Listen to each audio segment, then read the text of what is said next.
welcome back to my channel. This is our next collaboration video, Kirsten's Kitchens. It's a collaboration with Caroline, Carla and Karin. This time we gave ourselves a challenge to do 3 family meals for 4 people for £20. Obviously I've stuck to low carb, so hope you enjoy. Hello. It's Sunday, so no makeup. I'm doing the first of my 3 recipes. I will go through the costings later. I've just spent about half an hour chopping everything up, and so I'm ready to cook, so I'll show you that now. So I'll go through the ingredients first. I have got a head of cauliflower that I have taken the stems off and grated. You can do it in a food processor, but I prefer to do it by hand. Then I've got some olive oil for frying, and it does say to use an onion, but I don't cook with onion because of my IBS.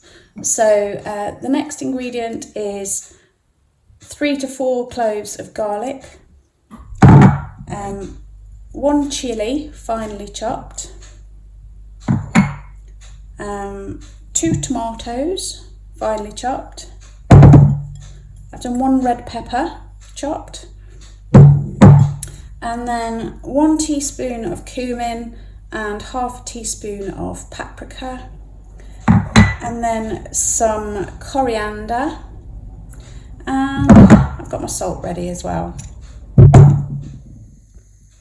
First things first, I'm heating 1 tablespoon of olive oil in the pan,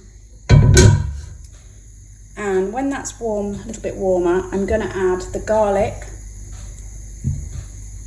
And at this stage, you'd add the onion as well. And also the chilli.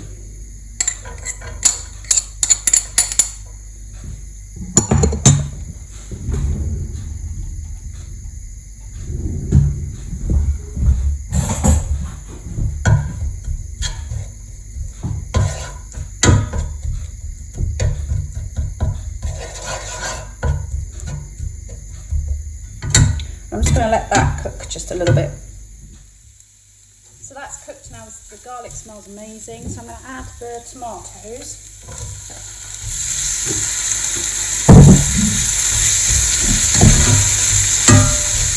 And cook those for a couple of minutes. Before the tomatoes are cooked, I forgot, I've got to add the cumin and the paprika. Stir that in and then let that cook.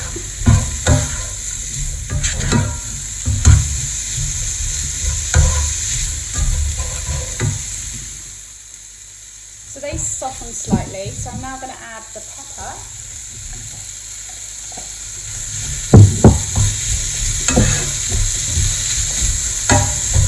And the cauliflower rice.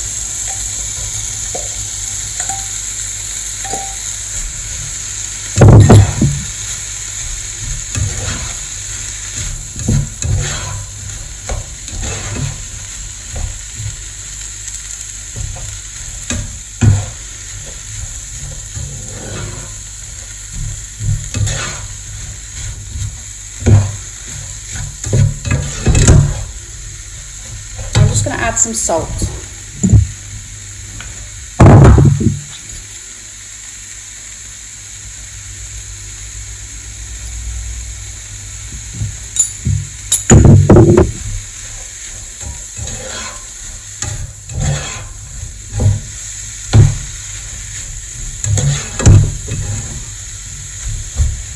And that just needs to cook for about 3 or 4 minutes. Once the cauliflower rice is warmed through, you can turn it off the heat and add the coriander and mix that in.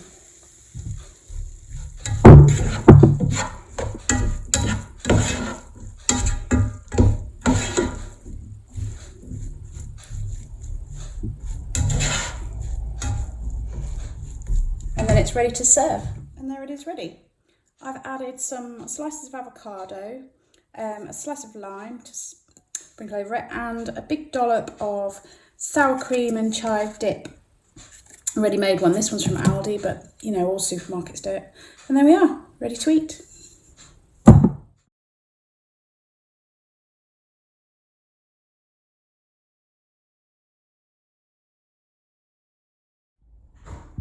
So that was the first time I'd made that meal. Went down fairly well. The thing I would say is I used a whole chili pepper, and in the recipe it said jalapeno chili, and mine wasn't very strong, so it could have done with extra seasoning, so maybe a bit of chili powder or more paprika, so it could have done with a little bit more oomph to it, but otherwise really nice. Good morning, it's Monday morning. It is early, but I am going to start prepping dinner for tonight. I'm making a homemade pesto with courgette noodles and some meatballs. So what I'm doing now is I'm going to prep the meatballs so that they're refrigerated all day, ready for tonight. Here's the minced beef that I've got. I've got some chilli left over from yesterday's meal, so I'm going to add that. I'm also going to put some paprika and some salt and pepper in there to start with, and then mix that up. I've added an egg, and then I'm going to mix this up. The egg will help bind it, and then I'll use my hands to make meatballs. There we go. There's the meatballs all ready to go in the fridge. I find it if I make them early and put them in the refrigerator, it saves time later, but also they hold their shape together better when you cook them. Right, it's only mid-morning, but again, this is a bit that I can prepare ahead. I'm making the avocado and kale pesto. It's out of this book, which I got from The Works.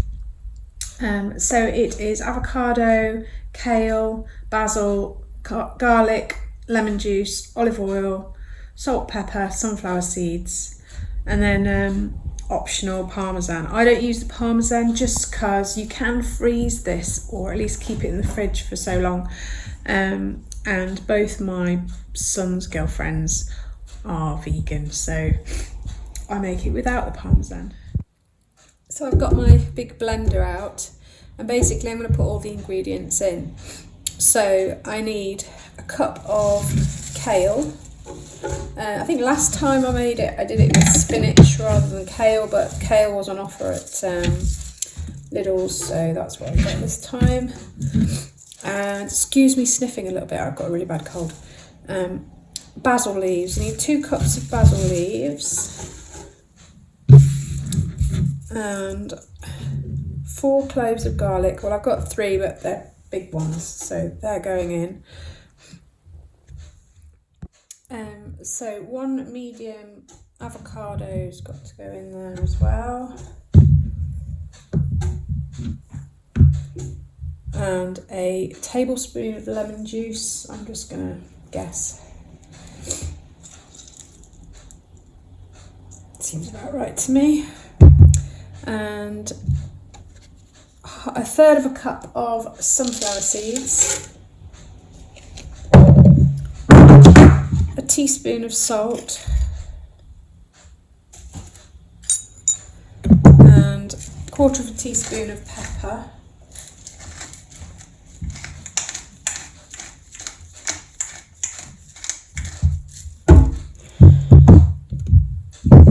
and then half a cup of olive oil.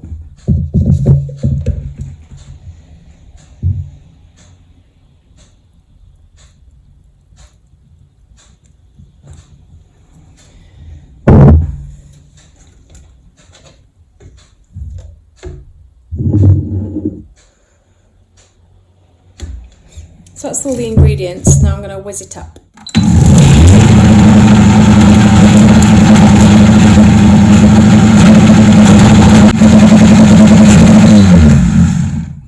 I remember this from last time when I made it. I had to keep stopping and pushing it down the sides and then restarting it again to get it all blended up well. So I've pushed it down a few times, and I'm going to do it one last time just to give it a last blast.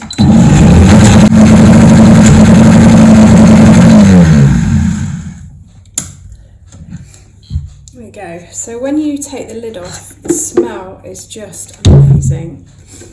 You can smell the basil and the garlic and the lemon and the olive oil. It just smells incredible.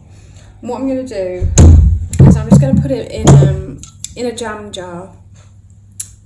It is a bit of a fiddly job to get it out of there into the jam jar.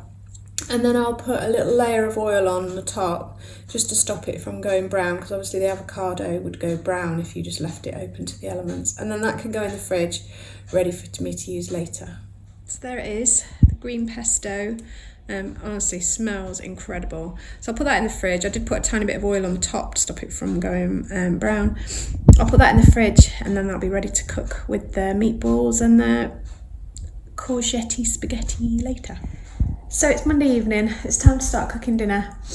I've got a pan that I'm going to cook some pasta for the others, and I've got a frying pan to fry the meatballs, and then I'll need a little pan to do my zucchini noodly things. I had ordered a spiralizer, it was due to come today, but it hasn't arrived, so I'm just going to use a peeler and do some peelings of the zucchini. I've done it before, it was fine. Right, I'll crack on.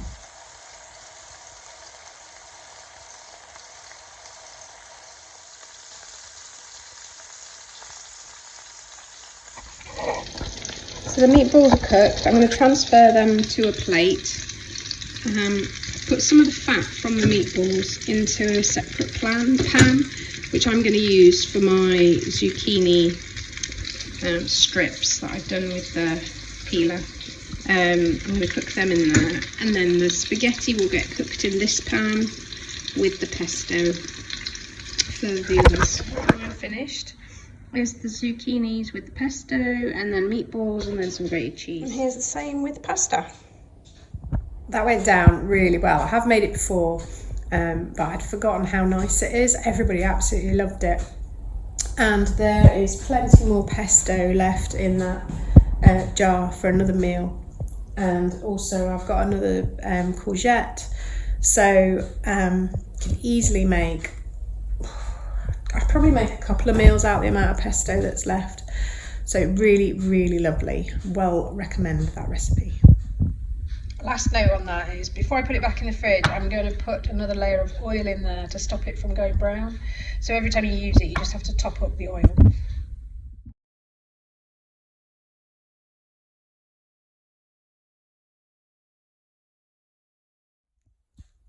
Hello, so it's Tuesday, it's the third and final meal of this collaboration.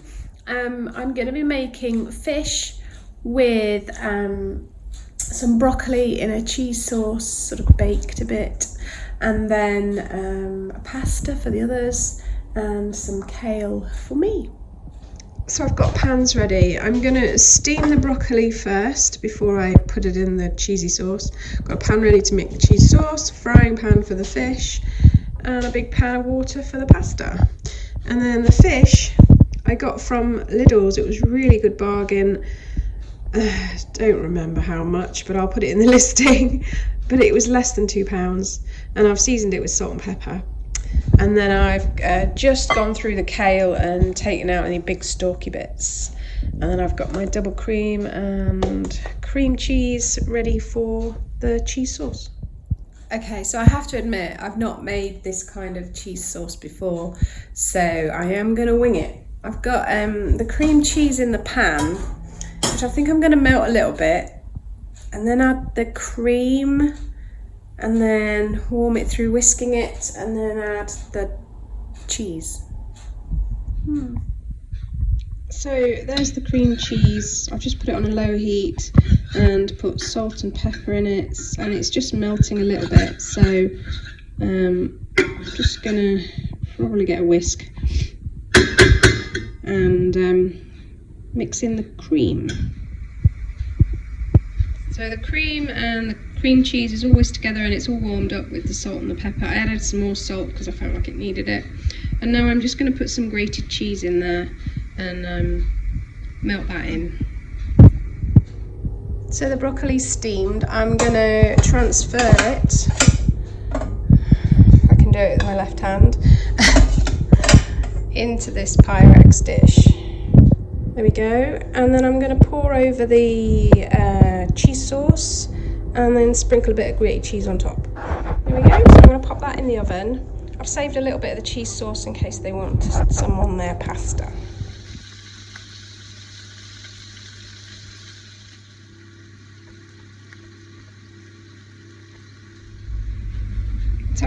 fish out of the pan, and I'm going to cook the kale in there. So just put the kale in there, and it won't take very long. That's the kale cooking nicely. Cheese sauce, that last bit just warming up a little bit, and the pasta cooking. And I've just taken the broccoli out of the oven, reserving judgment on that. And there's my fish, so I'll show you it when it's all plated up. There we go, that's mine, the fish with the kale and the broccoli and the cheese sauce. And there's hubby's with some pasta and a little bit of extra cream cheese sauce. Well, dinner was another success. It went down really well. The broccoli and the cheese sauce, I'd probably just make the cheese sauce and pour it over the top at the end rather than bake it in that. But yeah, really tasty.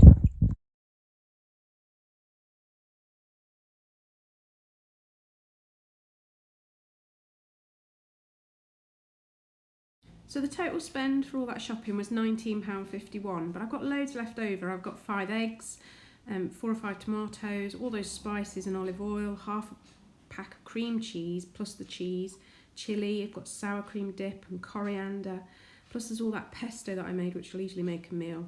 And I used the stalks from the cauliflower and the broccoli to make soup, so there's really good value there. If you try any of those recipes, please comment and let me know how you get on with them. That pesto, I cannot recommend it enough. Remember to go and follow Caroline and Carla and Karin's videos too. I'll put link in the description box below, and enjoy.